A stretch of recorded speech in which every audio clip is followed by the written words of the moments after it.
All right.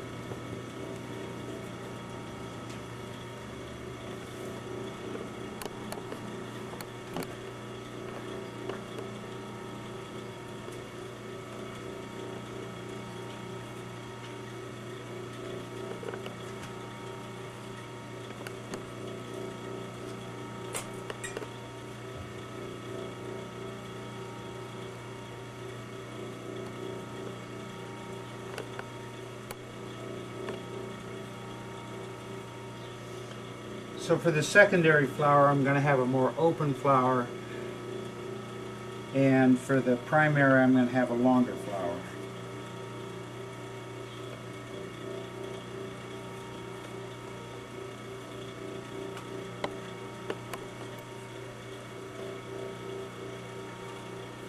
Let's turn off this wheel.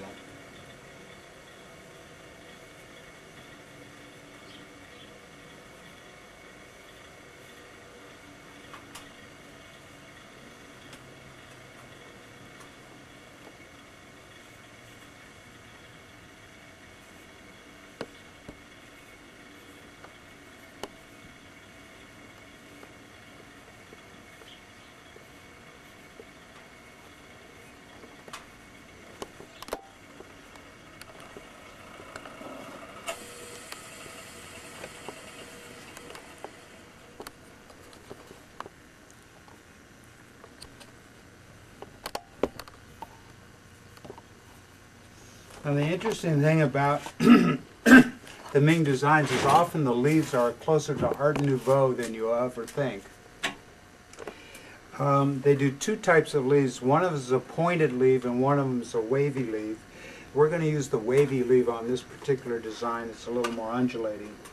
So those leaves are going to be basically put in this design now that we have the flowers. So let's go ahead and start. This is going to come all the way over, and we'll put a leaf there. This is going to go around like this, and we'll put a leaf here. And you'll see them when I draw them a little more, so we'll just go around and kind of do that.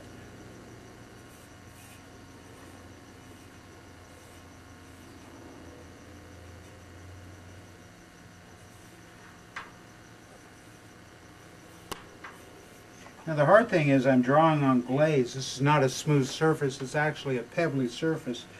So when you start getting your brush in it, you have to just have a real free wrist and not hold on to the brush too tight, because if you do, you'll just make a lot of mistakes. And these are just guides.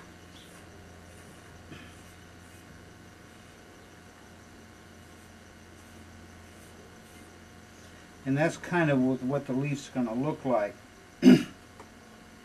So we'll come back and we'll come up with a leaf.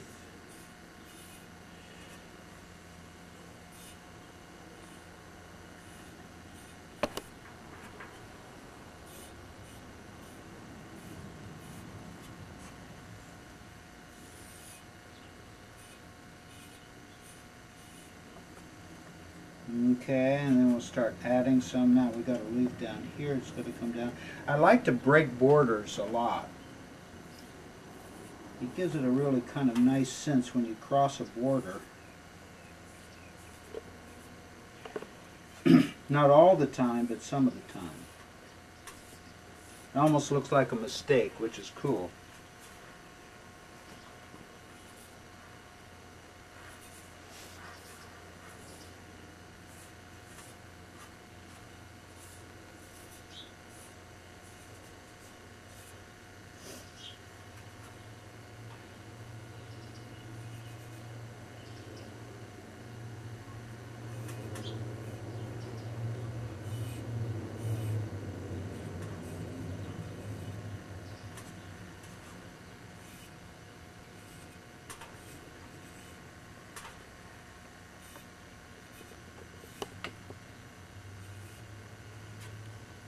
Like I say, these aren't perfect, these are just guides for my brush.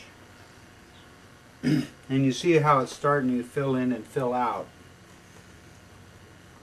And basically what you do is just fill in empty space. Now, the Chinese are actually one of the few cultures that is actually comfortable with open space. A lot of cultures, like if you look at Celtic design, they're not comfortable with any open space. They were under attack all the time. So all the design area is filled. And the Chinese, they're not quite so uptight. Or weren't. Maybe now they are.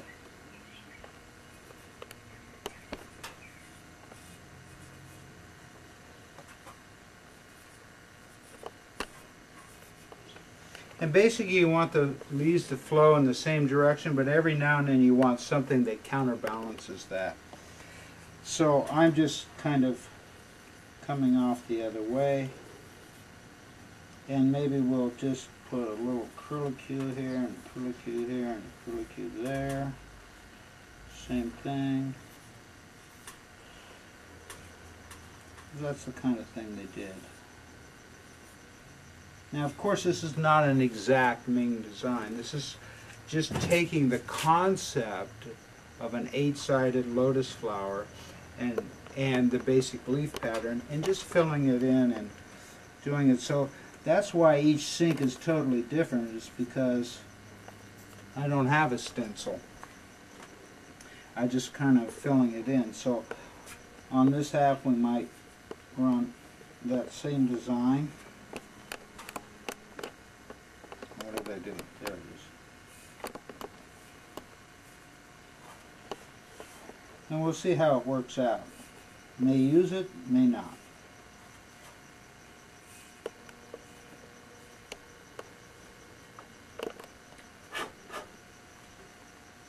So that's the basic design here. We got some areas here that we got to fill out.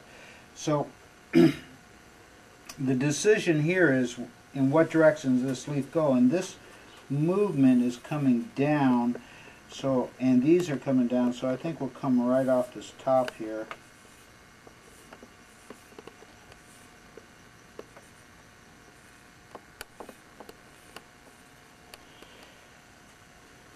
And every now and then it's nice to cross over, so a leaf may be in front of another leaf.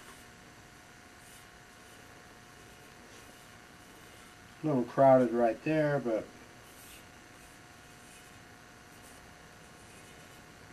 who's counting?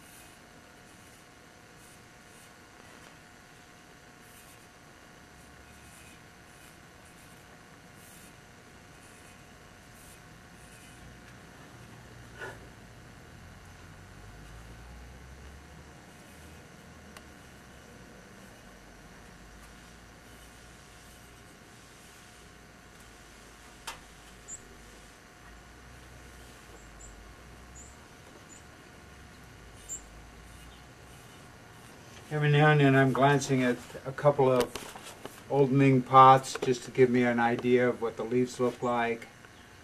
This book is